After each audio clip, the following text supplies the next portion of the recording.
Alors, je suis en train de réfléchir à est-ce que je peux mentionner les noms, et là, je me dis peut-être pas, et je dis pas ça pour les caméras, hein, c'est réel. Ça, c'est breaking news, mais il y a énormément d'entrepreneurs qui font ça. On est arrivé avec une excellente idée. Il se trouve que l'idée a tellement plu qu'ils ont décidé de le faire de leur côté. Soit ont décidé de faire David contre Goliath, ou alors ont décidé de changer de projet. Quand j'ai arrêté Allski, je me suis senti un peu vide. Je connais très peu de personnes, en tout cas, qui ont eu des échecs entrepreneuriaux et qui n'ont pas voulu recommencer. Une fois qu'on a trempé dans l'entrepreneuriat, c'est dur de quitter. Mais il y en a un qui m'intéressait plus particulièrement, le sujet de la blockchain. Oui, voilà, effectivement, oui. C'est deux personnes qui sont basées aux US. Il y en a un qui est basé à San Francisco et l'autre qui est basé à Boston. Et donc, on a commencé à travailler ensemble sans jamais s'être rencontrés dans la vraie vie. Quand j'ai commencé mes études à l'ESSEC, je ne savais pas du tout comment j'allais financer mes études. Je me suis dit, bon, j'ai plus de projet, je suis confiné. Il y a 3 semaines, on a réussi à faire financer pour un montant de 50 000 $ de la part d'une de ces fondations.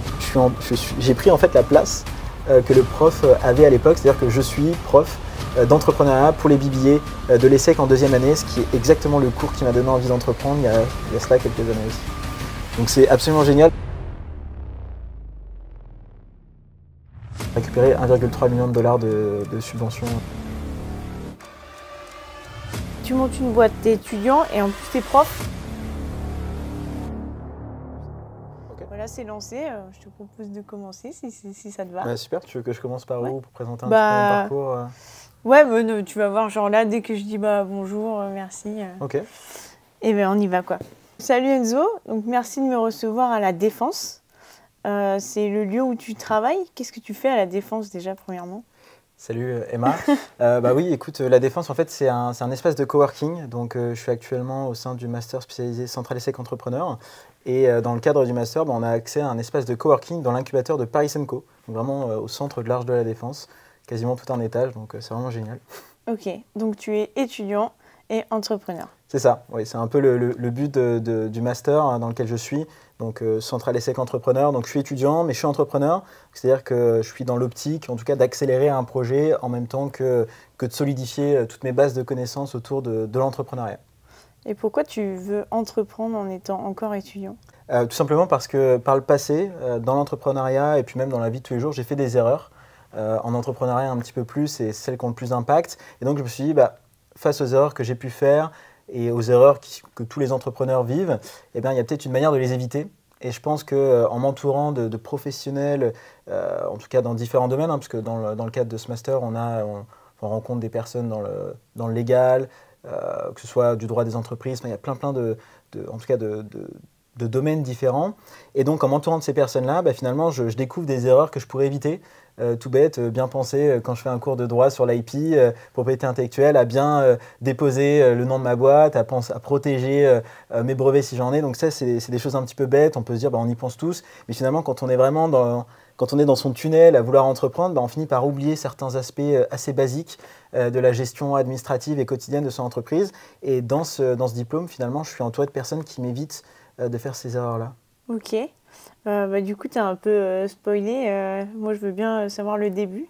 Le début de mon histoire. Ouais. Je pense que c'est important de remonter un peu plus tôt, c'est-à-dire quand j'étais au lycée. Okay. Parce que de base, je suis un peu campagnard, je suis bourguignon. Et j'étais au lycée militaire d'Autun. Donc, globalement, dans la diagonale du vide. Peut-être que ça te dit quelque chose, très mal desservi en train. Et donc, en fait, j'ai commencé au lycée militaire. De base, j'avais un profil donc, scientifique, sciences d'ingénieur. Et finalement, contre toute attente, j'ai décidé de me diriger vers le commerce. Donc, j'ai fait Parcoursup et puis j'avais le choix entre aller vers des prépas plutôt scientifiques, ou alors d'aller vers des programmes un peu plus intégrés. Donc, que ce soit par exemple, ça aurait pu être des parcours d'ingénieur intégré ou bien école de commerce intégrée. Et donc, moi, j'ai choisi d'aller vers des parcours école de commerce intégré. Et donc, c'est comme ça que je me suis retrouvé à postuler pour l'ESSEC dans le cadre de leur programme Global BBA, donc un bachelor en 4 ans. En fait, l'école a plusieurs campus. Elle en a un à Cergy-Pontoise, un à Singapour et un à Rabat.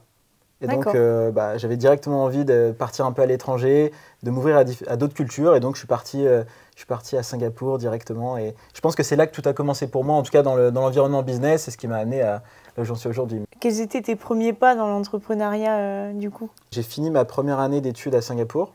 Ensuite, je suis revenu à Cergy. Et quand je me suis retrouvé à Cergy, donc j'étais en deuxième année du BBA de 4 ans.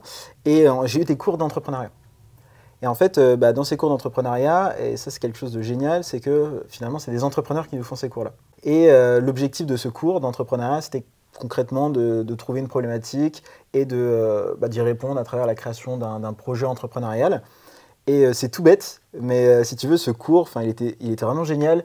Le prof à l'époque était incubé à Station F. Donc, il nous a fait visiter Station F, il nous a fait rencontrer plein d'autres entrepreneurs, à la Felicita. C'était super. Et le projet sur lequel, qu'on était en train de développer était également intéressant. Donc, il s'agissait d'un projet qui s'appelait Allski. Donc, alors là, tu vas dire que c'était un peu la mode à l'époque, mais c'était un projet concrètement d'uberisation du processus de réservation de vacances au ski. Donc, pour faire simple, tu pouvais réserver ton billet de train, ton forfait de ski, ton matériel de ski et ton appartement sur le même site / application. Ok. Et donc, à l'issue de ce cours, avec les personnes avec qui j'avais travaillé pendant plusieurs mois, on s'est dit, et si on créait réellement ce projet? Et c'est là que l'entrepreneuriat a commencé pour moi à l'ESSEC. Et ça a duré combien de temps? Alors, ouais, c'est une bonne question. C'est un projet qui a duré à peu près un an et demi.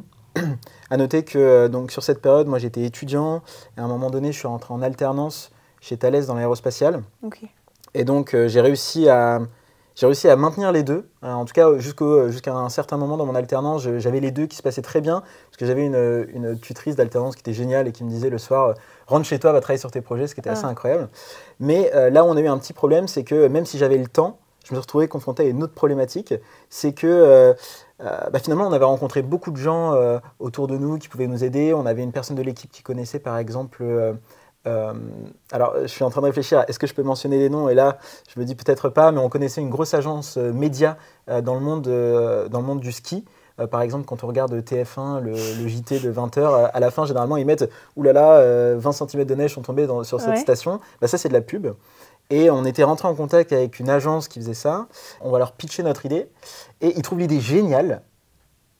Donc, assez positif. Oui, grave. Sauf que on est arrivé avec une excellente idée.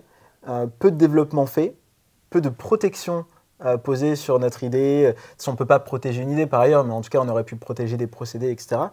Et il se trouve que l'idée a tellement plu qu'ils ont décidé de le faire de leur côté. Ah. Et ça existe aujourd'hui et ça fonctionne. En fait, il y avait plusieurs choix. C'était soit on décidait de faire David contre Goliath. Ça marche très très bien sur le papier, mais dans la réalité, c'est plus compliqué. Ou alors, on décidait de changer de projet. Et là, pour le coup, on n'était pas forcément tous d'accord sur la route à prendre. Et ce qui s'est passé, c'est que moi, j'ai décidé de quitter le projet. Waouh! Et comment tu t'es senti à ce moment-là? Eh bien, écoute, ça m'a fait très bizarre. Parce que, comme je t'ai dit, j'étais en alternance, j'avais ce projet en parallèle. Et là, d'un coup, j'avais plus de projet. Et donc, si tu veux, c'était un peu le no man's land. Pendant quelques mois, je me faisais chier, quoi. C'est bête, hein, mais franchement, pendant quelques mois, j'étais là, je rentrais chez moi, mais j'avais plus grand-chose à faire. Alors que je suis quelqu'un qui est super dynamique, j'adore faire plein de choses. Et donc là, je me sentais un petit peu vide. Et puis en plus, ce qui n'a pas aidé, c'est que chronologiquement, à cette période-là, il y avait le Covid. Et donc, à un moment donné, alors c'était pas le premier confinement, mais on s'est repris le deuxième confinement. Et j'étais bloqué en alternance donc à Toulouse. J'étais même pas à Paris, donc je connaissais personne là-bas. J'étais dans mon appartement, bloqué en confinement. Et là, je me suis dit, bon, j'ai plus de projet, je suis confiné. C'était la période où normalement j'allais rentrer en cours, sauf que j'étais censé rentrer en échange universitaire à Copenhagen Business School, mais les frontières avaient été fermées, donc les cours que je devais faire au Danemark se sont transformés en cours à distance. Et donc là, vraiment, je me retrouvais bloqué à Toulouse, dans un appartement où j'étais quasiment seul, j'avais des colocs, mais qui à cause du confinement n'étaient pas là. Enfin bref, globalement, j'avais rien à faire, parce que quand on est en échange universitaire, normalement, on a moins de cours, plus de temps libre. Alors, je te laisse imaginer que c'est encore pire quand tu es à distance. Et donc, là, pareil, plusieurs possibilités. Soit je m'apitoie sur mon sort et je me dis, franchement, c'est relou, je vais regarder Netflix et jouer à des jeux vidéo. Ou alors, on peut se poser la question de se dire, ok, qu'est-ce qui m'intéresse et qu'est-ce que en tout cas, de quelle manière est-ce que je pourrais mettre ce temps à partie pour faire d'autres choses. Et donc, je me suis dit, il y a énormément de choses qui m'intéressent. Enfin, je suis quelqu'un de très curieux, il y a plein de sujets qui m'intéressent, mais il y en a un qui m'intéressait plus particulièrement depuis plusieurs années et je n'avais pas forcément eu le temps de me pencher dessus, c'était le sujet de la blockchain. Et là, je t'ai fait une belle transition sur mon sujet principal. Mais globalement, je me suis dit, ok, la blockchain, ça m'intéresse, il faut que je trouve du contenu pour me former autour de ces thématiques-là. Et donc, comme toute personne peut le faire aujourd'hui, je suis allé sur mon ordinateur, j'ai regardé un petit peu des cours en ligne, du contenu, et je suis tombé sur Coursera. Donc Coursera, l'une des plus grosses plateformes pour faire des cours en ligne. Et il se trouve que sur Coursera, il y a une école, l'INSEAD, qui proposait une spécialisation de plus de 4 cours sur la blockchain, qui s'appelle d'ailleurs Blockchain Revolution, qui est basé sur un livre des auteurs. Et donc finalement, je me suis dit, ok, parfait, je me lance dans cette spécialisation. C'est une spécialisation qui normalement prend entre 4 et 6 mois, sauf qu'avec le temps libre, honnêtement, je l'ai torché en quelques mois. Et donc, ce qui était très intéressant, c'est que c'était une formation déjà orientée business, donc pas développement, c'est important de le préciser. Et c'était d'un niveau très débutant jusqu'à la dernière est création d'un business model. Le dernier devoir de toute la spécialisation, c'est on rend un pitch deck sur un projet avec création du business model qui a été effectué, etc. Et donc, ça m'a vraiment permis de découvrir ce sujet et de me l'approprier. Et donc, pour répondre à ta question initiale, quand j'ai arrêté Allski, je me suis senti un peu vide. Et puis, finalement, j'ai juste utilisé ce vide comme un temps supplémentaire pour me ressourcer et m'intéresser à de nouveaux sujets, dont la blockchain qui, maintenant, en tout cas, remplit bien mon quotidien. Ouais, c'est vrai que tu as fait une très belle transition. Déjà, c'est bien que tu n'aies pas vécu Allski comme un échec. Pas du tout d'ailleurs, j'ai l'impression. Non, franchement, non. En fait, si tu veux, je ne l'ai pas pris comme un échec, mais je l'ai pris comme un apprentissage. Donc maintenant, je fais un peu plus attention quand je vais voir des entreprises qui ont plus les moyens. Je suis pas. D'ailleurs, ce qui est très important dans ce genre de situation, si on a une situation, enfin en tout cas, si on a une expérience comme ça, il ne faut pas forcément se renfermer sur soi et se dire c'est terrible. Il faut que je fasse signer des NDA, donc des accords de confidentialité à tout le monde.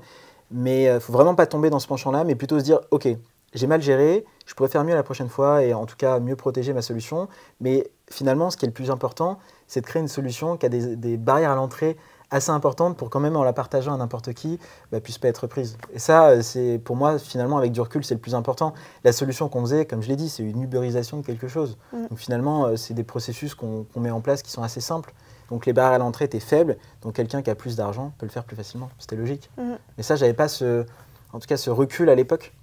Dans ton nouveau business avec Tank, comment tu te différencies, surtout que c'est un marché qui marche très bien aujourd'hui aux États-Unis, en Asie. Avec Tank, on a eu une approche assez particulière qui a été de se dire, finalement, est-ce que plutôt que de chercher à pousser une solution qui du coup aura peut-être des barrières à l'entrée plus faibles, est-ce qu'on ne peut pas aller vraiment analyser des écosystèmes et trouver leurs faiblesses ? Et ça a été notre approche. Et donc, c'est comme ça que, par exemple, sur la blockchain NIR Protocol, on est allé observer, donc c'était en 2021, on est un peu allé observer l'écosystème. Donc 2021, pour ceux qui regardent un peu Twitter, c'était déjà le début du bull run, donc l'époque où les crypto-monnaies ont commencé à réexploser pendant un cycle haussier. Et si tu veux, on a regardé un peu NIR Protocol, et on s'est dit, ok, il leur manque des technologies. Par exemple, ils n'avaient pas une technologie qui s'appelle les NFT, donc c'est Non-Fungible Token, jetons non fongibles. Le plus connu des NFT, enfin en tout cas les NFT les plus connus, c'est ce qu'on appelle les profile pictures, donc c'était des photos de singes que tout le monde se vendait, il y en a qui sont vendus pour des millions, c'était assez marrant, mais quoi qu'il en soit, ce qui est très intéressant, c'est que ces technologies-là, elles ont plein d'utilisations qui peuvent être non spéculatives, mais surtout elles permettent d'attirer beaucoup de nouveaux utilisateurs sur la blockchain. Elles ont en tout cas onboardé beaucoup de gens sur la blockchain, mais NIR n'en avait pas. Et ça, pour une blockchain qui souhaite être concurrentielle face à des mastodontes comme Ethereum, la plus grosse blockchain connue, c'était un gros problème. Et donc, quand on a vu ça, on s'est dit, ok, pas de souci, on va aller sur NIR et on va créer la technologie qui permet de diffuser des NFT dans l'écosystème. Et donc, c'est comme ça qu'on a créé en fait un standard de développement qui permet à n'importe qui, entreprise, individu, de développer ses propres NFT. Et ensuite, évidemment, on a créé tout un business model autour. Donc, Notre code est open source parce qu'il faut que ça bénéficie à l'écosystème et c'est le seul moyen pour que ça devienne un standard. Donc un standard, tout simplement, ça devient le go-to code pour lancer des NFT. Et donc notre business model, c'est de se dire, OK, on est open source, mais si quelqu'un souhaite optimiser ses NFT, souhaite ajouter des nouvelles fonctionnalités, il va être obligé de passer par nous. Ou du moins, il n'est pas obligé de le faire, mais s'il veut que ce soit bien fait, qui de mieux que la personne qui a initialement créé le code. Et donc, comme ça, on a aidé une vingtaine de projets qui ont généré 4,6 millions de dollars de volume de vente. Et nous, on prenait par exemple des commissions sur les ventes de nos clients, etc. Ouais, et c'était vraiment notre approche. Donc, lever les barrières, ou en tout cas, aller dans des écosystèmes où on est sûr qu'il y a un besoin. Parce que l'uberisation des vacances au ski, c'est bien. L'étude de marché, elle était assez fine, alors que là, on est vraiment allé toquer aux portes des écosystèmes comme NIR pour savoir s'il y avait vraiment un problème. Et ça, c'est ce qui a fait la différence en tout cas. Quand tu dis « on », t'as un associé? Oui, c'est aussi une bonne question, je te remercie. Mes associés, je les ai rencontrés sur Internet. Alors ça peut faire peur, mais globalement, quand j'ai fini cette fameuse spécialisation de l'INSEAD, ouais. Si tu veux, je me suis baladé un peu sur Internet pour découvrir des projets blockchain, et j'en ai trouvé un que j'utilisais sans même me rendre compte. C'était mon navigateur Internet qui s'appelle Brave, donc c'est un lion qui permet une meilleure confidentialité pour les données des utilisateurs. Ça bloque les cookies de manière native, et surtout ça redistribue en fait les sommes des campagnes publicitaires aux gens qui voient les pubs. Mais ça les redistribue dans une crypto-monnaie qui s'appelle le Basic Attention Token, le BAT. Et donc, bref. On va parler partenariat après. Non, mais pour te faire court, j'ai vu sur le forum Reddit, donc le réseau social de Brave, que Brave recrutait des ambassadeurs dans le monde. Ils étaient en train de lancer en tout cas tout un programme d'ambassadeurs. Et donc, je me suis dit, OK, super, ça pourrait être un bon moyen de m'initier à l'écosystème blockchain. Et donc, pour accélérer un peu, je suis rentré dans ce programme d'ambassadeur qui, de manière, en tout cas rétrospectivement parlant, a quand même été un moment pivot dans ma vie. Donc je suis rentré dans ce programme d'ambassadeur, j'ai mis en place tous les réseaux sociaux du programme, j'ai rencontré beaucoup d'ambassadeurs partout dans le monde, et j'ai fini par rencontrer un ambassadeur US qui m'a dit « Écoute Enzo, tu as fait un super travail avec le programme d'ambassadeur Brave, il faut absolument que je te fasse rencontrer un ami à moi qui veut développer une solution sur la blockchain NIR Protocol. » Et c'est comme ça que j'en suis arrivé à rencontrer Willem et Jordan, qui sont finalement, qui ont été mes associés sur ce projet Tank. Ils sont français? Non, ils sont... Ah oui, voilà, effectivement, oui. C'est deux personnes qui sont basées aux US. Il y en a un qui est basé à San Francisco et l'autre qui est basé à Boston. Et donc, on a commencé à travailler ensemble sans jamais s'être rencontrés dans la vraie vie. On a commencé à travailler ensemble alors qu'on ne s'était jamais rencontrés, mais on se faisait des rendez-vous tous les 2 jours. Enfin, je veux dire, on avait tout un suivi des projets qu'on aidait, etc. Et ça a été assez intéressant. J'ai pas imposé quoi que ce soit, ils n'ont pas imposé quoi que ce soit, et juste, on a tous trouvé notre place dans le projet qu'on était en train de construire. Ah ouais. Et donc ça, tu l'as commencé avant ton master? Absolument. Ok. Ouais, absolument. Donc j'ai commencé ça en 2021, en sachant qu'après... Donc Tank, donc on a créé cette première solution sur NIR. Ensuite, ce qui s'est passé, c'est qu'il y a eu le bear market, donc l'inverse du bull market que je mentionnais tout à l'heure. Donc le marché des crypto-monnaies en 2022 a commencé à chuter. Et donc, ce qui fait que nous, notre business model à la commission sur les ventes de nos clients, c'était pas foufou. Et donc, on s'est dit, bon, notre standard, il est adopté par 95% des projets dans l'écosystème. C'est une réussite. Maintenant, est-ce qu'on peut pas faire autre chose? Et donc là, on a commencé à aller chercher d'autres blockchains en se disant, dans quelle autre blockchain est-ce qu'il y a des faiblesses auxquelles on pourrait répondre et créer notre solution? Et c'est comme ça qu'on en est arrivé à aller sur la blockchain Stellar. Et donc Stellar, c'est une très vieille blockchain. Elle existe depuis 2014, donc quasiment 2014-2015, donc quasiment autant de temps qu'Ethereum, qui est pourtant la plus connue. Sauf que de base, Stellar, c'est une blockchain qui n'avait pas de smart contracts. Donc les smart contracts, c'est des algorithmes sur la blockchain. Et ces smart contracts, ils permettent de créer des applications sur la blockchain. Et donc Stellar n'en avait pas. Et ça, c'était un gros problème. Le Bitcoin n'en a pas non plus, par exemple. Et donc, ce qui se passe, c'est que Stellar, après des années sans smart contract, a dit on a envie de créer des smart contracts. Et donc, Stellar a voulu mettre en place une mise à jour qui s'appelle Soroban, qui permettait de faire arriver les smart contracts dans l'écosystème. Et ce qui voulait dire qu'il y avait tout à construire.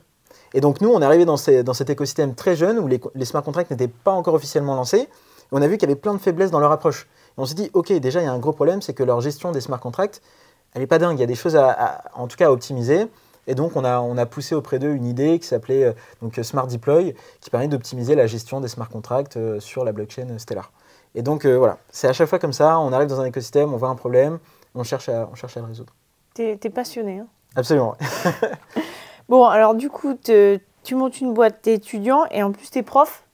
Oui, alors ça c'est effectivement, non, ça c'est encore autre chose. T'as autre chose ou Bah, on pourrait en parler, mais il y a d'autres choses parce que je suis prof à l'ESSEC.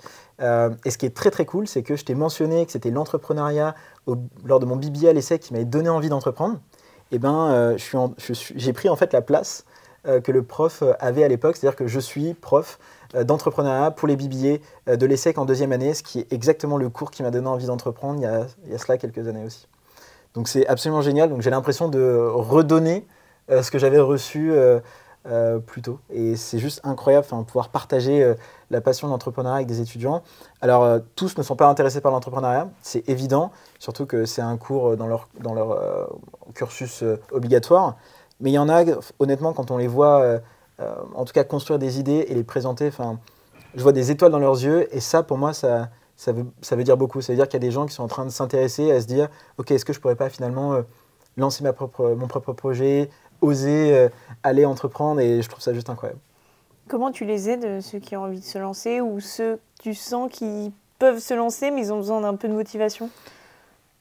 C'est vrai que c'est une grosse... il y a une différenciation effectivement à faire entre ceux qui ont le potentiel et n'osent pas forcément et ceux qui clairement se découvrent et sentent qu'ils peuvent y aller. Déjà, c'est beaucoup plus compliqué pour les premiers, ceux qui n'osent pas. Et pour le coup, la seule chose à faire, quand on se retrouve confronté à des profils comme ça, c'est de leur faire prendre confiance en eux. Alors, dit comme ça peut paraître un peu bullshit. Mais qu'est-ce que ça veut dire? Ça veut dire leur montrer que ce qu'ils font est correct. C'est-à-dire qu'on est quand même dans un cours, donc il y a une approche assez académique. Et donc, en fait, c'est un peu mon travail de leur montrer que ce qu'ils font est bien et que même s'il y a certaines choses qui ne sont pas bien, en fait, c'est la vie d'un entrepreneur parce que quand on crée un business plan, concrètement, il ne faut pas s'attendre à ce que ce business plan soit réalisé de la sorte. Je veux dire, ça ne va jamais se réaliser comme on le pense, ce n'est pas possible. Les prévisions, ça reste que des prévisions. Et donc ça, c'est quelque chose que j'essaie de faire comprendre à ces personnes-là. Parce que c'est des personnes qui ont peut-être en tout cas une approche du risque qui est différente. Ils ont un peu plus peur du risque, une certaine ambiguïté qu'ils n'aiment pas. Et donc en leur faisant comprendre que c'est la normalité finalement, ils osent un peu plus. Et donc je pense que c'est l'approche qu'il faut prendre avec ces personnes-là. Montrer qu'ils y arrivent, que quoi qu'il arrive, qu'il y ait des erreurs ou pas, ça se passera très bien. Et que chaque échec est en réalité une réussite, en tout cas dans un certain sens. All Ski, pour moi, ce n'était pas un échec, c'était vraiment un apprentissage. Et je ne dis pas ça pour les caméras, c'est réel. Et donc, par contre, pour l'autre catégorie de personnes, ceux qui se découvrent, alors là, c'est assez magique, mais il n'y a quasiment rien à faire. En fait, hein. Non, mais c'est bête, mais quand les gens se découvrent, il n'y a plus rien à faire. Je veux dire, c'est juste que c'est des personnes qui avaient besoin d'être poussées un petit peu plus, en tout cas un peu plus que le côté académique, c'est-à-dire vraiment les challenger, il fallait les challenger pour qu'ils comprennent que c'était plus que de l'académique. Et là, ils se découvrent et ils se sont lancés.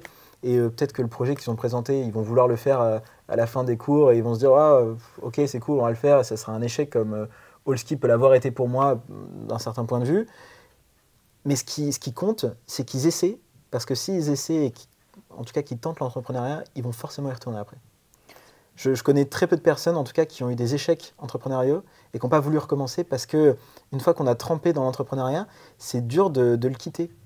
Je ne saurais pas l'expliquer, mais ça se passe comme ça. Ouais, ça ne m'étonne pas. C'est intéressant parce qu'il y a des entrepreneurs qui vont te dire « les cours, ça ne m'a servi à rien ». Et toi, justement, tu as choisi ce master pour t'aider. C'est vrai que je le voyais, comme je l'ai évoqué tout au début, mais je le voyais comme un moyen d'éviter des erreurs. J'ai fait plein d'erreurs. D'ailleurs, avec Tank, j'ai fait des erreurs. J'ai fait des erreurs de « Ok, j'aurais pas dû mettre en place tel business model, j'aurais dû penser à faire telle ou telle chose. » J'ai fait plein d'erreurs. Et donc, finalement, je sais qu'il y en a d'autres à éviter. Et en même temps, il y a un autre aspect aussi, c'est que j'évolue dans un milieu très technologique. C'est-à-dire que oui, la blockchain, c'est technologique, la BPI peut le classer en deep tech, donc c'est technologique, et j'ai un profil business. J'ai un BBA à l'ESSEC, c'est très business. Ça fait 3 ans que je mange des réunions à fond toutes les semaines avec mes développeurs. Donc évidemment, je comprends la blockchain, j'arrive à faire ce pont entre d'autres profils business et mes développeurs, donc un peu un profil product si tu veux. Mais derrière, quand je me retrouve face à des investisseurs ou face à en tout cas des clients potentiellement plus institutionnels, bah là, il y a un vrai manque de crédibilité. C'est bête, hein, mais il y a un manque de crédibilité qui, en plus, quand on réfléchit, je suis encore un peu jeune, donc en tout cas, ça peut appuyer ce manque de crédibilité pour les institutionnels. Et donc, me retrouver dans un master où finalement, je suis aussi entouré de profils ingénieurs avec Centrale, ça, c'est vraiment un gros plus pour ma crédibilité. Ça joue beaucoup, ouais. J'ai l'impression que c'est l'un de tes principaux défis, la crédibilité. Bah, c'est-à-dire que, en tout cas, c'est pas forcément mon principal défi quand je discute avec des gens. Parce que, honnêtement, quand je commence à rentrer dans les discussions autour de la blockchain, les gens pensent que je suis développeur.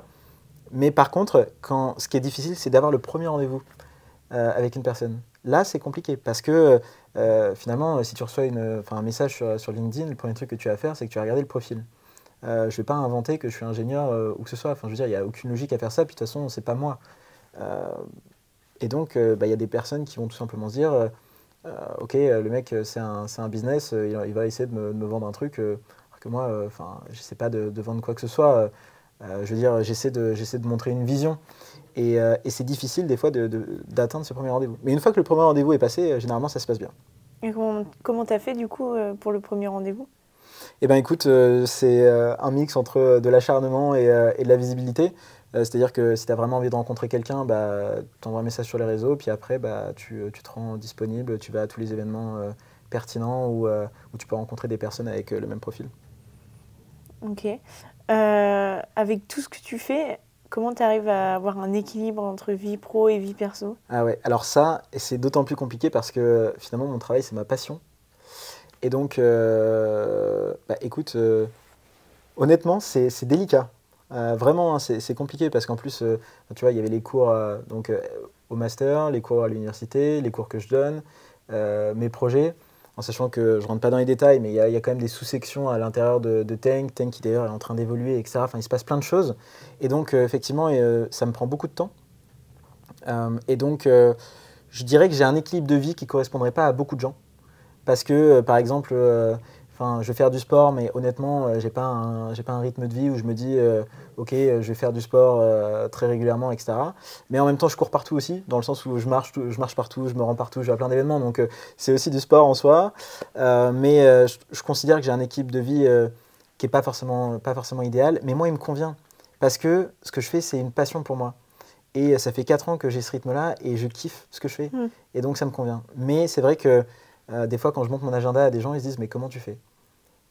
Donc, j'ai pas forcément de réponse à ça. Et je pense que, en tout cas, l'équilibre de vie, c'est une vraie question, une vraie problématique. Et chacun peut trouver son propre équilibre. Et le mien, il se trouve entre un juste milieu où je travaille en fait la journée, j'étudie. Le soir, avec le décalage horaire, je travaille avec mes associés aux US. Mais au bout d'un moment, je me pose sur Netflix et là, je me dis « je touche plus à rien du tout ». Et je regarde une petite série et je chill. Et le week-end, je suis capable de me dire je ne touche pas à mon ordinateur pour travailler et je fais totalement autre chose. Et ça, c'est le plus important par contre. Parce que autant la semaine, j'ai pas un équilibre dingue parce que je vais travailler assez tard le soir, autant je vais être capable de me dire je me lève un peu plus tard le matin et le week-end, je touche pas au travail. Et ça, c'est important parce que, je dis pas que c'est important forcément que pour moi, mais surtout pour mes proches, parce que c'est difficile pour mes proches de comprendre le rythme que je vis. C'est bête, hein, mais quand on travaille tout le temps, même si moi c'est ma passion, les gens qui sont autour de moi, ils ne me voient pas. Et donc eux, ça les rend tristes. Et donc il y a un travail aussi à faire là-dessus où je me dis, bah, en fait oui, c'est bête, mais il faut que j'aille voir les gens, il faut que je prenne le temps de passer du temps avec mes proches, quoi. C'est important. Est-ce que tu peux nous dire un peu plus, par exemple, ce sont tes parents, tes amis Ouais, alors c'est beaucoup mes amis qui m'envoient des messages, qui me disent écoute Enzo, là ça fait 2 semaines qu'on t'a pas vu, il faut que tu refasses surface. Et je me dis mais oui c'est vrai, il faut qu'on fasse un truc, il faut qu'on se fasse un resto, il faut qu'on aille se boire un verre. Et donc là j'émerge et je me rends à des endroits. Après sinon bon, pour mes parents c'est un peu plus compliqué parce qu'ils habitent vraiment pas à Paris, donc je t'ai dit de base je suis bourguignon, mais ma famille s'est délocalisée dans le sud de la France, donc si je veux aller les voir, il faut clairement que je prenne un train et que je passe tout un week-end à naviguer partout en France, donc c'est un peu compliqué. Donc je vais dire que c'est surtout mes amis. Ouais. Et tes parents, ils ils en disent quoi de l'entrepreneuriat? Alors l'entrepreneuriat, ça va. Okay. Par contre, ma mère ne comprend absolument pas ce que je fais. Devant mon père non plus, mais si tu veux, ouais, c'est assez compliqué. Expliquer la blockchain à une génération qui a du mal à voir plus loin qu'un livret A, par exemple, c'est délicat. Mais elle me fait confiance et elle voit que je m'épanouis, donc ça, c'est le principal.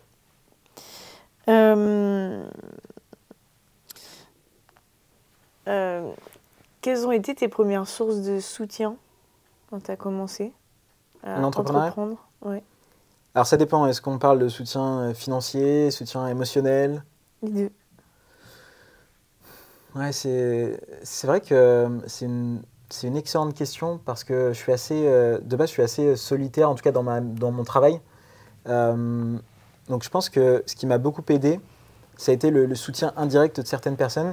Je mentionnais quand j'étais en alternance, ma tutrice d'alternance qui était géniale et qui me disait rentre plutôt chez toi. Mais au-delà de ça, quand je discutais avec elle de mes projets, elle me soutenait, elle me donnait des conseils. Donc ça m'aidait beaucoup. Ça, c'est vrai que c'était assez important pour moi. Donc ça m'a beaucoup aidé au début, en tout cas surtout pour Tank. Pour Allski à l'époque, j'avais pas forcément de personnes qui m'aidaient. Pour Tank, j'en ai eu plus parce que finalement pour Tank, donc j'ai eu ma tutrice d'alternance.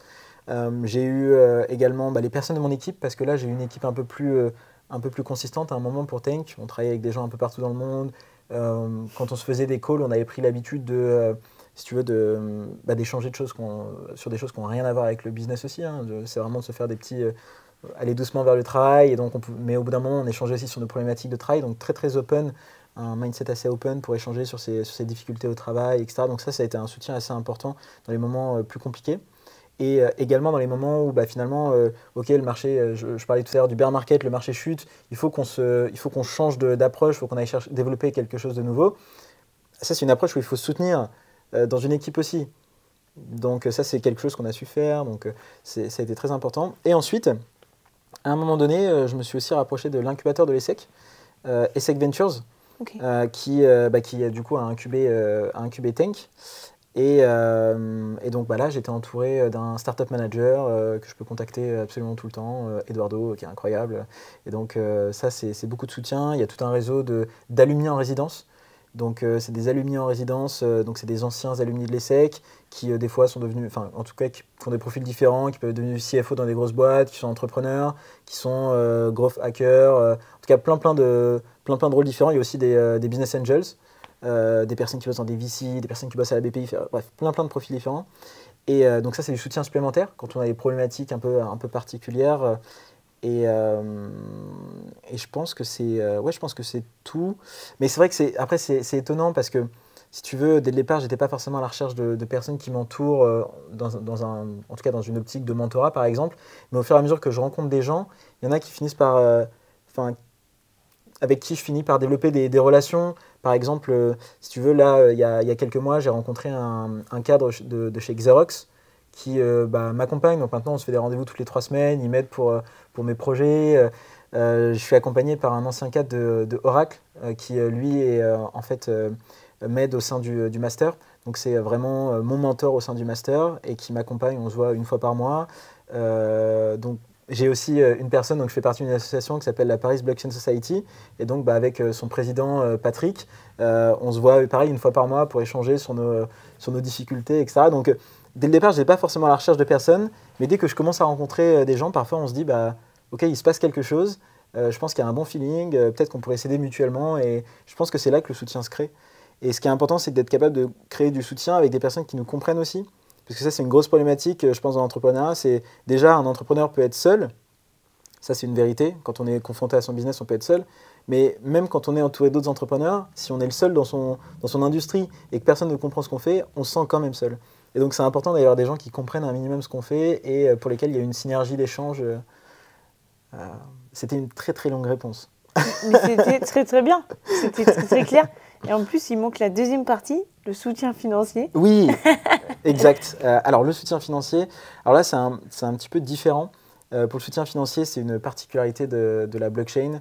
C'est-à-dire que, alors je ne vais pas rentrer dans les spécificités techniques, mais globalement, quand tu as une blockchain qui est créée, pour qu'elle soit décentralisée, il y a souvent une crypto-monnaie qui est créée également. Et il y a un nombre maximum de crypto-monnaies qui est créé pour une blockchain. Et en gros, quand cette crypto-monnaie est créée, il y a souvent une partie des jetons, une partie des cryptos qui est allouée à une entité qui s'appelle une fondation blockchain. Et ces fondations blockchain, elles financent des projets blockchain.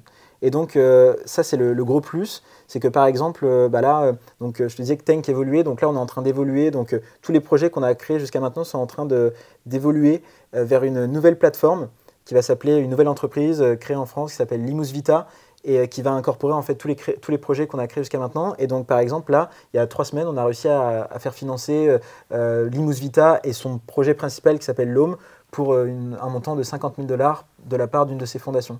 Et ça, c'est du non dilutif et c'est vraiment pour développer nos projets par rapport à une roadmap qu'on a proposée. Et c'est juste génial parce que c'est du non dilutif et c'est une spécificité liée à la blockchain. Et ça fait 3 ans que j'arrive à me dépatouiller comme ça. Et voilà. C'est une breaking news de ouf là. Oui, effectivement. C'est nouveau. Je ne l'ai pas encore annoncé sur LinkedIn ou nulle part ailleurs. Mais en tout cas, on a réussi. La nouvelle entité est en cours de création. On a réussi à sécuriser 50 000 pour financer notre grosse solution qui va incorporer tout ce qu'on a créé jusqu'à maintenant. C'est génial.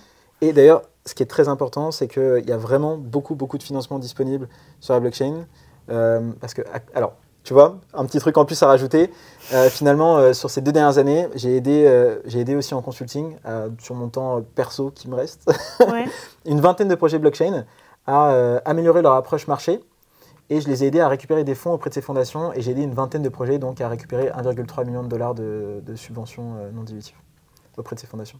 C'est exactement la question que j'allais te demander. Quels sont les avantages de se lancer dans l'entrepreneuriat alors que tu pourrais faire ça dans une entreprise? Alors ça, c'est à la fois une toute petite question, mais qui englobe plein de choses. En fait, je pense que l'avantage, il est du côté de l'individu. C'est-à-dire que moi, je me sens très, très libre du fait d'entreprendre. C'est-à-dire que même si j'ai beaucoup de choses à faire, j'organise quand même mon agenda comme je veux. Et surtout... En fait, ce que je crée, c'est juste, c'est des choses que j'ai envie de faire. Je veux dire, quand je décide avec mes développeurs d'aller créer une solution, c'est quelque chose qui nous intéresse. Et ça, c'est incroyable. Enfin, je veux dire, choisir ce que je vais développer, être capable de donner un sens à ces solutions-là, moi, je trouve que c'est juste incroyable. Et ça, c'est pour l'aspect, en tout cas, avantage, un peu vision et sens, parce que ça donne du sens de faire quelque chose qu'on a envie de faire. Maintenant, pour l'aspect financier, parce qu'il faut aussi y revenir. En tout cas, dès le départ, c'est pas forcément le plus avantageux. Et c'est d'ailleurs pour ça qu'il y a beaucoup d'entrepreneurs qui, à côté de leur activité principale, font du consulting. Là, ça, c'est breaking news, mais il y a énormément d'entrepreneurs qui font ça. Et la grosse réalité également, c'est que la plupart des entrepreneurs, au départ, ils gagnent plus d'argent en faisant du consulting que leur activité principale. Et il faut faire très, très attention de ne pas tomber dans le vice de faire trop de consulting parce que ça rémunère mieux. Il faut vraiment être focalisé sur son core business, son activité principale, mais être capable de faire rentrer de l'argent autrement. Mais il arrive un moment quand même, et ça j'ai eu le feedback en discutant avec d'autres entrepreneurs un peu plus aguerris et avec plus d'années derrière eux. Au bout d'un moment, finalement, la tendance s'inverse et c'est son business qui commence à prendre vraiment le dessus. On est capable de beaucoup plus se financer et là on n'a plus besoin de faire du consulting, hein, clairement. Et je ne dis pas que tout le monde doit faire du consulting en parallèle, ce n'est pas mon propos, mais plutôt si on veut s'en sortir parce que son projet ne génère pas tout de suite du cash, ce qui est compliqué pour des projets deep tech, pardon. Il faut trouver des solutions. Et donc, le consulting en est un. Mais au bout d'un moment, la tendance s'inverse et on commence à pouvoir vivre de son projet principal. Et à ce moment-là, tu as arrêté? Non. Ok. T'es en freelance? Non, parce que... Non, j'ai une entité spécialisée là-dedans. Parce que, en tout cas, je trouve que la freelance n'est pas forcément adaptée. C'est quand même toi qui as créé ta boîte de consulting? Oui, c'est ça. Ah oui, c'est différent. Oui, oui, mais après, c'est-à-dire que c'est une histoire d'entité. C'est-à-dire qu'entre une auto-entreprise et une SAS, la différence, elle est importante fiscalement, mais sur le papier, la facture, ça ne change rien pour tes clients. Moi, le consulting, j'ai décidé de continuer à le faire, tout simplement parce que c'est quelque chose que je n'ai jamais mis en avant sur des posts LinkedIn ou quoi que ce soit. J'ai jamais fait de la pub en disant j'aide des projets blockchain, je peux même vous aider à récupérer des fonds. Je ne l'ai jamais fait, pour la simple bonne raison qu'au bout d'un moment... quand on aide des gens à gagner de l'argent, tout le monde est intéressé. Et donc, le mieux, c'est de récupérer des projets avec du potentiel. Donc, pour moi, c'est du bouche à oreille. Et donc, finalement, j'aide toujours des petits projets par-ci, par-là en bouche à oreille. Et si possible, je peux essayer de négocier des parts dans la boîte, rentrer dans le board de l'entreprise. Et ça, c'est quelque chose de très intéressant. Ouais. Et justement, la blockchain, c'est que sur Internet. Il faut faire beaucoup de communication. Comment tu gères la communication? Tu te sers de LinkedIn? Tu as d'autres réseaux? Alors, c'est vrai que c'est assez compliqué. En plus, avec la blockchain, on en arrive même à créer des réseaux sociaux décentralisés. Ouais. Non, la plus grosse part de ma communication, elle se fait sur LinkedIn et également un peu Twitter. C'est-à-dire que Twitter, c'est la place, l'endroit où il y a tous les entrepreneurs de la blockchain. C'est là où il y a une grosse base d'utilisateurs blockchain. Donc il y a vraiment beaucoup de communication qui se fait sur les réseaux sociaux. Twitter. LinkedIn, c'est plus du personal branding, où là, en fait, je vais pousser les grosses milestones, les grosses réussites de mes projets à travers mon profil perso. Et ensuite, je les remets en avant avec le profil LinkedIn de l'entreprise. Ce qui est d'ailleurs très important de savoir, c'est que LinkedIn va très mal référencer les posts faits avec des entreprises sur le réseau social. Donc, il vaut mieux directement faire des posts avec son compte perso, ou alors promouvoir des choses faites par un compte d'entreprise avec son compte perso. Sinon, on n'a quasiment aucune visibilité, c'est comme ça que fonctionne l'algorithme. Ok, merci pour le tips. Écoute, pas de souci. Et sinon, un dernier réseau aussi également, c'est Discord, qui est très important pour la blockchain. Et là, c'est plus pour rassembler la communauté et pouvoir répondre à des questions. Enfin, globalement, c'est vraiment un lieu d'échange en temps réel. Alors que LinkedIn et Twitter, c'est beaucoup plus, en tout cas, des messages et on a un peu de réponse. Alors que Discord, ça peut être des discussions à part entière. D'accord. Est-ce que tu as une anecdote un peu sympa à nous raconter sur l'entrepreneuriat étudiant? Sur l'entrepreneuriat étudiant, il m'est quand même arrivé à plusieurs reprises, en tant qu'entrepreneur, de me retrouver face à des personnes qui ne croyaient pas du tout à ce que je faisais. Soit parce que justement j'étais trop jeune, parce que ce que je faisais c'était trop compliqué, que la blockchain c'était une arnaque. Et donc, pour moi, en fait, ce qui est très important, c'est d'être capable de tout le temps vraiment remettre en question les avis externes sur ces projets. Il faut écouter, évidemment les retours qu'on a autour de soi, il faut être ouvert aux critiques. Mais ce qui est très important, c'est quand même de pouvoir croire en ces projets, quoi qu'il arrive. C'est-à-dire qu'il faut être capable d'accepter la critique, mais également de quand même garder une vision. Et ça, d'ailleurs, je le dis souvent, parce que ça m'arrive de faire, par exemple, des formulaires pour récupérer des avis utilisateurs sur les solutions que je crée. Et j'ai souvent tendance à dire à mes équipes, c'est très bien, en tout cas, de récupérer des avis clients. Par contre, il ne faut pas se dévier de l'objectif long terme. C'est-à-dire que si on écoute plein d'avis clients, on va changer le design du site, on va changer le design d'un bouton, on va rajouter une petite fonctionnalité parce que telle personne a envie de cette fonctionnalité. Et moi, en tout cas, le conseil que je pourrais donner, c'est ok, la critique c'est bien, vous en aurez, j'en ai eu beaucoup. Il faut la prendre en compte quand elle revient souvent. Par contre, le reste du temps, il faut aller vers votre objectif long terme et pas le perdre de vue, parce que sinon, en fait, on se perd sur du micro. Et ça, c'est terrible. Il y a beaucoup de business qui meurent comme ça, parce que quand on se perd sur du micro, on perd du temps. Et quand on perd du temps, c'est le cash qui s'épuise. Et au bout d'un moment, faut bien se nourrir, il faut bien vivre. Est-ce qu'il y aurait une question que je ne t'ai pas posée à laquelle tu aimerais bien répondre? Est-ce que c'est accessible à tous, l'entrepreneuriat? Financièrement parlant, on a parlé de la possibilité de financer des projets. Certes, c'est un aspect, mais il y a tout un parcours. J'en suis pas arrivé à là en un claquement de doigts. Et ce qui est très important de comprendre, c'est que quand j'ai commencé mes études à l'ESSEC, j'étais boursier. Et honnêtement, je ne savais pas du tout comment j'allais financer mes études. C'est d'ailleurs pour ça que j'ai fait une alternance, parce que finalement, l'alternance, c'est une solution incroyable pour pouvoir financer ses études, toucher un salaire, etc. Déjà, l'alternance se finit au bout d'un moment. Mais pour moi, l'entrepreneuriat, ça a été vraiment... je l'ai perçu comme un moyen de me sortir un peu de tous mes problèmes et d'être capable de créer de la valeur à partir de rien. Et c'est quelque chose que j'avais dit, que j'ai dit à plusieurs reprises à des personnes qui voulaient entreprendre. Je leur ai dit, de toute façon, si vous êtes boursier, vous n'avez peut-être pas grand-chose. Et quand on n'a rien, on n'a aussi rien à perdre. Et je trouve qu'il n'y a pas meilleur entrepreneur que quelqu'un qui n'a rien à perdre. Parce que, en fait, ce qui fait peur aux gens dans l'entrepreneuriat, c'est de se dire qu'est-ce que je vais faire quand j'aurai plus d'argent? Qu'est-ce que je vais faire quand ceci, quand cela? Franchement, quand on n'a rien à perdre, donc autant entreprendre. Et ça, pour moi, c'est la plus grosse leçon. Et il faut pas avoir peur d'aller dans des grandes écoles, etc. Vous trouverez toujours des solutions pour financer vos études, vous trouverez toujours des moyens de vous en sortir. Il faut juste oser. Et c'est le plus important. Surtout en étant étudiant.